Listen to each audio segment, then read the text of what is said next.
हाय, मेरा नाम है आकिब अहमद और ये है यूनिवर्स एकेडमी। और आज हम लोग शुरू करने वाले हैं क्लास 10 के चैप्टर फर्स्ट, जिसका नाम है केमिकल रिएक्शन एंड इक्वेशन। शुरू करने से पहले ये टेबल ऑफ कंटेंट देख लो। मतलब आज हम लोग इस चैप्टर में जो जो टॉपिक पढ़ने वाले हैं उन सभी के बारे में। पहला पढ़ेंगे हम लोग व्हाट इज केमिकल रिएक्शन के बारे में। पहला पढ़ेंगे हम लोग केमिकल रिएक्शन के बारे में। दूसरा व्हाट इज केमिकल इक्वेशन। उसके बाद पढ़ेंगे हम लोग केमिकल इक्वेशन के बारे में। तीसरा balance chemical equation. Balance chemical equation क्या होता है, क्यों हम लोग उसको बैलेंस करते हैं, ये सब जानेंगे। चौथा types of chemical reaction. Chemical reaction जो होता है वो किस किस टाइप के होते हैं उसके बारे में जानेंगे। पांचवा एक्सोथर्मिक रिएक्शन। छठा इंडोथर्मिक रिएक्शन। सातवां ऑक्सीडेशन रिएक्शन। आठवां रिडक्शन। नौवां रिडॉक्स रिएक्शन। पढ़ेंगे हम लोग कोरोजन के बारे में। 11वां रेंसिडिटी के बारे में। तो पहले पढ़ते हैं हम लोग what is chemical reaction. Chemical reaction होता है क्या है। A chemical reaction is a process in which new substance are formed by the combination of two or more substance. Chemical reaction एक ऐसा प्रोसेस है जिसमें एक या एक से ज्यादा सब्सटेंस मिलके एक नया सब्सटेंस बनाता है। एग्जाम्पल जैसे कि मैग्नीशियम प्लस ऑक्सीजन, ये मैग्नीशियम और ऑक्सीजन ये दो सब्सटेंस हुए, ये दोनों मिलके एक सब्सटेंस बना रहा है जिसका नाम है मैग्नीशियम ऑक्साइड। और एक बात याद रखना है, ये जो मैग्नीशियम और ऑक्सीजन है उन दो साइड को बोला जाता है रिएक्टेंट साइड, और जो मिल रहा हम लोग को मैग्नीशियम ऑक्साइड उसको बोला जाता है प्रोडक्ट साइड। रिएक्टेंट और प्रोडक्ट क्या होता है ये जानते हैं। Reactant are the substance that take part in chemical reaction. Reactant जो होता है एक ऐसा सब्सटेंस होता है जो रिएक्शन में भाग लेता है। अब देखते हैं प्रोडक्ट के बारे में। Product are the new substance formed after the reaction. Product जो होता है वो नया सब्सटेंस होता है जो रिएक्शन के बाद बनता है। इसको समझते हैं हम लोग एक एग्जांपल की मदद से। जैसे कि देखते हैं एग्जांपल हम लोग फॉर्मेशन ऑफ वाटर का। इसमें हाइड्रोजन और ऑक्सीजन ये दो क्या हो गया, रिएक्टेंट हो गया, क्योंकि ये रिएक्शन में भाग ले रहा है। और जो वाटर जो फाइनल प्रोडक्ट मिल रहा है उसको हम लोग प्रोडक्ट बोलते हैं, क्योंकि रिएक्शन के बाद जो मिलता है हम लोग को उसको बोला जाता है प्रोडक्ट। और रिएक्शन में जो भाग लेता है उसको बोला जाता है रिएक्टेंट। इसमें हाइड्रोजन और ऑक्सीजन ये दो हो गया रिएक्टेंट, और जो वाटर जो मिल रहा है हम लोग को रिएक्शन के बाद उसको बोला गया प्रोडक्ट। नेक्स्ट पढ़ते हैं हम लोग what is chemical equation. Chemical equation क्या होता है। A chemical equation is a short way of written a chemical reaction using symbols and formula. Chemical equation जो है वो एक शॉर्ट फॉर्म होता है जिसमें हम लोग केमिकल रिएक्शन को लिखते हैं by the form of formula या नहीं तो किसी भी तरह का सिंबल से। एग्जाम्पल जैसे कि हाइड्रोजन प्लस ऑक्सीजन ये दोनों रिएक्ट हुए और वाटर बना रहा है, तो इसको हम लोग केमिकल इक्वेशन में लिखेंगे। हाइड्रोजन को H लिखेंगे, ऑक्सीजन को O लिखेंगे, दोनों जो मिल रहा है वाटर का जो फॉर्मूला होता है H2O, तो H2O बन रहा है। अब तुम लोग को लगभग 1 से लेकर 20 तक केमिकल इक्वेशन को याद करना पड़ेगा। जैसे कि हाइड्रोजन का H होता है, हीलियम का LHE होता है, लिथियम का Li होता है, बेरिलियम का Be होता है, बोरन का B होता है, कार्बन का C होता है, नाइट्रोजन का N होता है, ऑक्सीजन का O होता है, फ्लोरीन का F होता है, नियोन का Ne होता है, सोडियम का Na होता है, मैग्नीशियम का Mg होता है, एल्यूमिनियम का Al होता है, सिलिकॉन का Si होता है, फॉस्फोरस का P होता है, सल्फर का S होता है, क्लोरीन का Cl होता है, आर्गन का Ar होता है, पोटासियम का K होता है और कैल्शियम का Ca होता है। ये 1 से लेकर 20 तक जो केमिकल फॉर्म इक्वेशन है उसको याद करना पड़ेगा उसको। नेक्स्ट पढ़ते हैं हम लोग बैलेंस केमिकल इक्वेशन के बारे में। बैलेंस केमिकल इक्वेशन क्या होता है। Balance chemical equation has an equal number of atom of each element on both side reacted and product side. मतलब कि बैलेंस केमिकल इक्वेशन एक ऐसा इक्वेशन होता है जिसमें जो नंबर ऑफ एटम है रिएक्टेंट साइड और प्रोडक्ट साइड वो दोनों सेम होना चाहिए। अब इसको समझेंगे एग्जाम्पल से। उससे पहले ये स्टेप देख लो कि किस तरह से हम लोग उस इक्वेशन को बैलेंस करते हैं। पहला step right the unbalance equation. पहला स्टेप है कि अनबैलेंस इक्वेशन को लिख देना है। दूसरा count atom of each element, मतलब कि रिएक्टेंट साइड और प्रोडक्ट साइड जितना एटम है दोनों को काउंट करना है। तीसरा add coefficient number of in front, मतलब कि जितना मतलब कि एक तरफ रिएक्टेंट के साइड ज्यादा एटम है और प्रोडक्ट के साइड कम एटम है, तो उसको बैलेंस करने के लिए हम लोग प्रोडक्ट के साइड एटम को नंबर को बढ़ाएंगे। चौथा check in both side are equal. उसके बाद लास्ट में हम लोग को चेक करना है कि दोनों साइड रिएक्टेंट साइड और प्रोडक्ट साइड जो एटम है वो सेम नंबर का है कि नहीं। इसको समझते हैं हम लोग एक एग्जांपल के मदद से। जैसे कि फॉर्मेशन ऑफ वाटर, ये जो इक्वेशन है H2 plus O2 equal to H2O, ये अनबैलेंस इक्वेशन है। तो इसको बैलेंस करने के लिए पहला स्टेप क्या है कि इसको हम लोग काउंट करेंगे एटम को, रिएक्टेंट साइड और प्रोडक्ट कितना कितना है। तो रिएक्टेंट साइड जो एटम है वो हाइड्रोजन में 2 एटम है, ऑक्सीजन में 2 एटम है, तो टोटल 4 एटम हो गया। तो प्रोडक्ट साइड में सिर्फ 2 ही एटम है जो हाइड्रोजन के पास है। तो उसको बैलेंस करने के लिए हम लोग एटम को जोड़ेंगे। जिस तरह से हम लोग हाइड्रोजन में 2 एटम लगा रहे हैं, तो हाइड्रोजन हो गया 4, ऑक्सीजन हो गया 2, तो टोटल हो गया 6 एटम रिएक्टेंट साइड में। तो 6 एटम हम लोग को प्रोडक्ट साइड में भी करना है। इसके लिए हम लोग को 2 और लगाना पड़ेगा एटम को हम लोग को हाइड्रोजन के आगे। तो हाइड्रोजन हो जाएगा 4, ऑक्सीजन O2 बढ़ाया था उसको तो हो जाएगा 6। तो रिएक्टेंट साइड और प्रोडक्ट साइड दोनों का एटम का मात्रा जो है नंबर जो है वो सेम आ गया। तो इस इक्वेशन को बोला गया बैलेंस इक्वेशन। नेक्स्ट देखेंगे हम लोग व्हाई शुड वी बैलेंस है केमिकल इक्वेशन। केमिकल इक्वेशन को हम लोग बैलेंस क्यों करते हैं। तो we balance a chemical equation to obey the laws of conservation of mass and to make the number of atom equal on both side. मतलब कि एक लॉ होता है laws of conservation of mass, उस लॉ को हम लोगों को फुलफिल करने के लिए, उस लॉ को बात मानने के लिए हम लोग उस बैलेंस को इक्वेशन करते हैं। अब देखते हैं हम लोग कि laws of conservation of mass क्या होता है। Laws can neither be created और neither be destroy in chemical reaction. मतलब कि मास ना ही क्रिएट हो सकता है और ना ही डिस्ट्रॉय हो सकता है, वो सिर्फ बैलेंस हो सकता है। नेक्स्ट बढ़ते हैं हम लोग characteristics of chemical reaction. Chemical reaction का क्या क्या कैरेक्टरिस्टिक्स रहता है। पहला, चेंज इन स्टेट, उसके स्टेट में चेंज आएगा। A substance change in state solid liquid और गैस। ऐसा सब्सटेंस, अगर कोई भी सब्सटेंस सॉलिड से लिक्विड, लिक्विड से गैस और गैस से फिर सॉलिड में अगर अपना स्टेट चेंज कर रहा है, तो इसका मतलब कि उस जगह पे केमिकल रिएक्शन हुआ है। एग्जाम्पल जैसे कि वाटर लिक्विड, वाटर जो है वो लिक्विड है और उसको हीट किया गया तो क्या बन गया, स्टीम बन गया, गैस बन गया। इसका मतलब क्या कि लिक्विड से गैस में कन्वर्ट कर रहे हैं, मतलब कि स्टेट में चेंज आ रहा है, तो इसका मतलब उस जगह पे केमिकल रिएक्शन हुआ है। दूसरा, चेंज इन कलर, उसके कलर में चेंज आता है। The colour of substance change during reaction, जो जिस वक्त रिएक्शन होगा उस वक्त उसके सब्सटेंस के कलर में भी चेंज आएगा। एग्जाम्पल जैसे कि iron plus copper sulphate, iron और कॉपर सल्फेट को हम लोग रिएक्ट करवा रहे हैं और दोनों मिल के क्या बन जाएगा, ग्रीन सोल्यूशन बनेगा। इसका मतलब क्या कि आयरन जो कॉपर सल्फेट था उसका कलर ब्लू था, वो दोनों रिएक्ट करके ग्रीन कलर में चेंज हो गया। इसका मतलब क्या, उसके कलर में भी चेंज आ रहा है, तो इस जगह पर भी केमिकल रिएक्शन होगा। तीसरा है evolution of gas, gas produce होगा। Gas is produce during the reaction, अगर केमिकल रिएक्शन हो रहा है तो गैस ही प्रोड्यूस होगा। एग्जांपल जैसे कि जिंक प्लस एसिड, जिंक और एसिड को हम लोग रिएक्ट करवाएंगे तो हाइड्रोजन गैस जो है वो रिलीज हो जाएगा, वो प्रोड्यूस हो जाएगा। चौथा, चेंज इन टेम्परेचर, टेम्परेचर में चेंज आएगा। हीट इज रिलीज और ऑब्जॉर्व, हीट या नहीं तो रिलीज होगा या नहीं तो ऑब्जॉर्व हो जाएगा। एग्जाम्पल जैसे कि बर्निंग ऑफ फ्यूल, फ्यूल को अगर हम लोग जलाएंगे तो हीट जो है वो रिलीज हो जाएगा। पांचवा, फॉर्मेशन ऑफ प्रेसिपिटेशन, प्रेसिपिटेशन का फॉर्मेशन होगा। ए सॉलिड फॉर्म व्हेन सॉल्यूशन, अगर सॉलिड बन रहा है तो उस सॉल्यूशन को बोला जाता है प्रेसिपिटेशन। एग्जांपल जैसे कि lead nitrate plus potassium iodine, वो दोनों को अगर करेंगे रिएक्शन तो येलो सॉलिड बनेगा। अब एक क्वेश्चन उठा कि व्हाट इज प्रेसिपिटेशन, प्रेसिपिटेशन क्या होता है। तो precipitation is an insoluble solid that form during a chemical reaction in a liquid solution.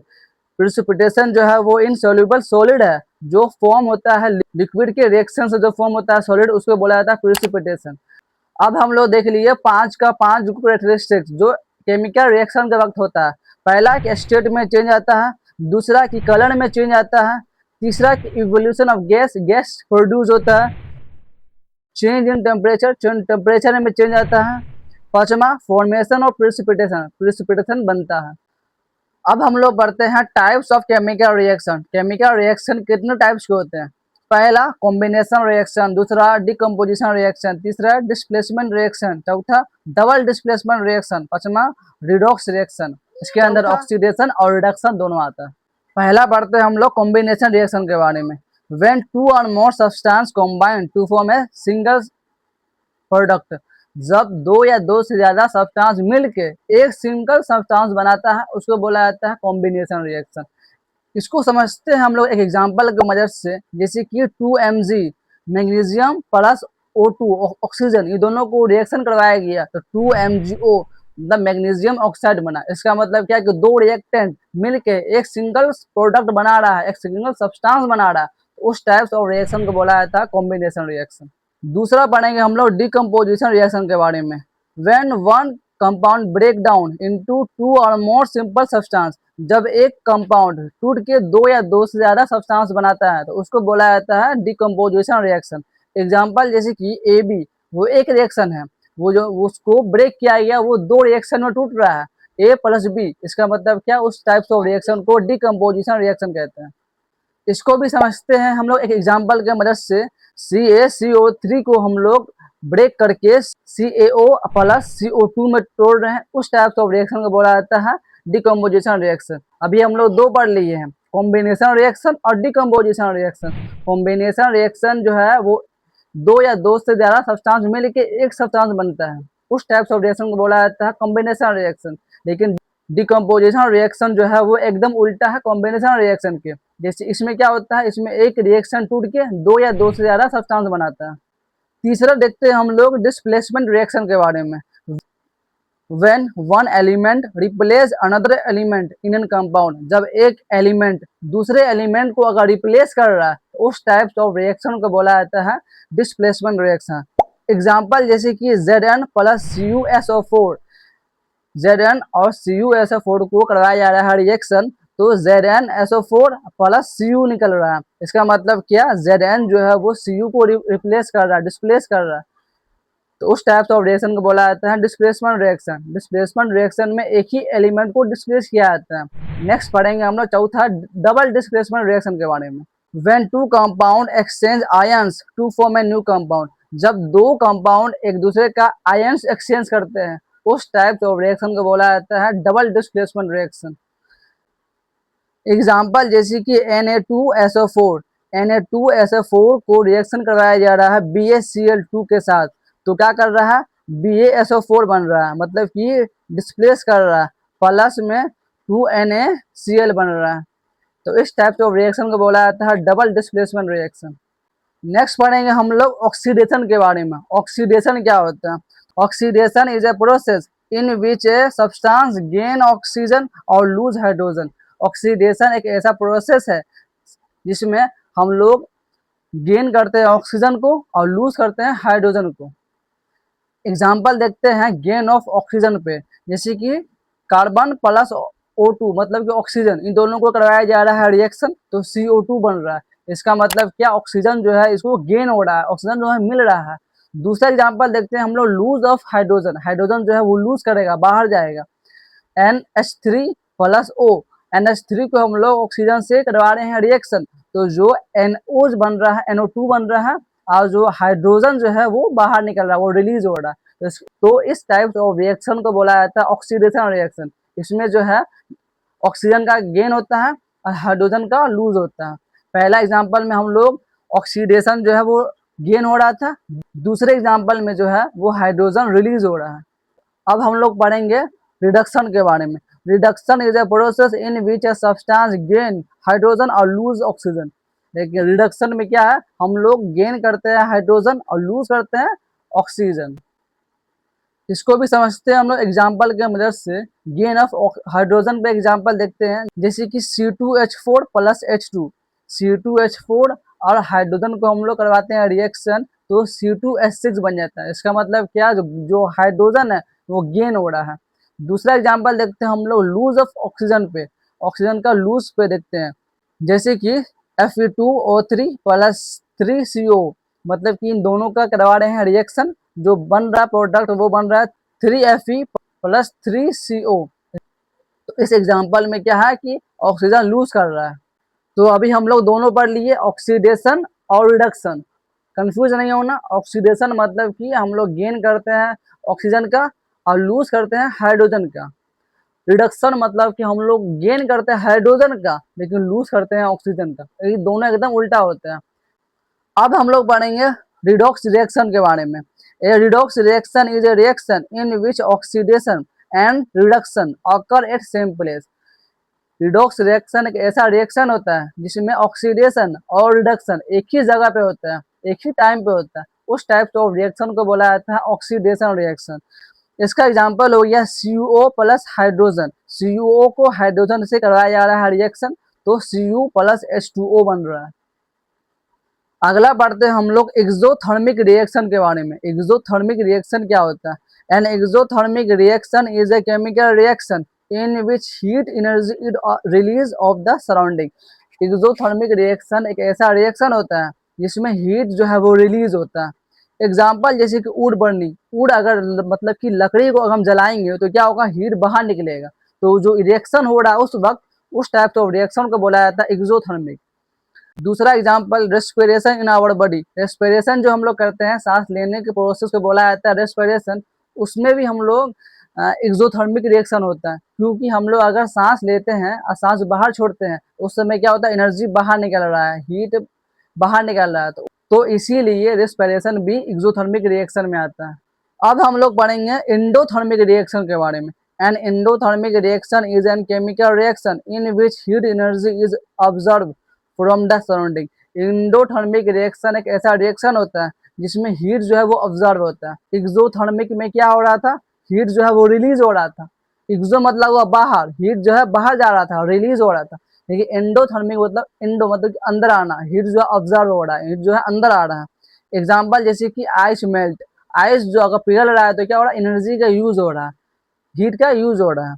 दूसरा कुकिंग फूड, खाना जो बन रहा है इसमें क्या हो रहा है, और जो हीट है वो ऑब्जर्व हो रहा है, खाना जो हीट का यूज हो रहा है। अभी दोनों पढ़ लिए, एक्सोथर्मिक और एंडोथर्मिक। एक्सोथर्मिक मतलब हीट जो है वो बाहर निकलता है, रिलीज होता है। एंडोथर्मिक मतलब कि हीट जो है वो ऑब्जर्व होता है। अब हम लोग पढ़ते हैं कोरोजन के बारे में। तो corrosion is the slow destructive of damage of metal due to its reaction with air, moisture और other chemical in the environment. Corrosion जो है वो एक ऐसा प्रोसेस है जिसमें हम लोग मेटल के ऊपर जंग लगता है। कैसे? तो एयर से, मॉइस्ट वाटर से और अदर केमिकल जो एनवायरनमेंट में मिले रहते हैं उनसे। सीधी बात यह है कि किसी भी मेटल के ऊपर जंग लगना उसको बोला जाता है कोरोजन। एग्जाम्पल जैसे कि रस्टिंग ऑफ आयरन, आयरन के ऊपर जंग लग रहा है। कैसे? तो एयर से, वाटर से अगर किसी भी आयरन के ऊपर जंग लग रहा है तो उस प्रोसेस को बोला जाता है कोरोजन। अब हम लोग पढ़ते हैं रस्टिंग के बारे में। Rusting is the process in which iron react with oxygen and moist water to form a reddish brown substance called rust. मतलब कि आयरन के ऊपर अगर जंग लग रहा है तो उसको बोला जाता है रस्टिंग। एग्जाम्पल जैसे कि an iron nail left in the open air water get covered with the brown rust. मतलब कि आयरन को अगर हम लोग छोड़ देंगे बाहर में, बाहर के एरिया में, तो वो एयर और वाटर से रिएक्ट करके उसके ऊपर ब्राउन कलर का जंग लग जाएगा, रस्ट लग जाएगा। तो ये दोनों में कंफ्यूज नहीं होना, कोरोजन अलग चीज होता है और रस्टिंग अलग चीज होता है। कोरोजन मतलब होता है किसी भी मेटल के ऊपर जंग लगता है तो उसको बोला जाता है कोरोजन। और रस्टिंग मतलब होता है सिर्फ आयरन के ऊपर अगर जंग लग रहा है तो उसको बोला जाता है रस्टिंग। हमारा चैप्टर समाप्त हो चुका है। इसी तरह के वीडियो के लिए लाइक, शेयर, कमेंट और सब्सक्राइब कर लेना।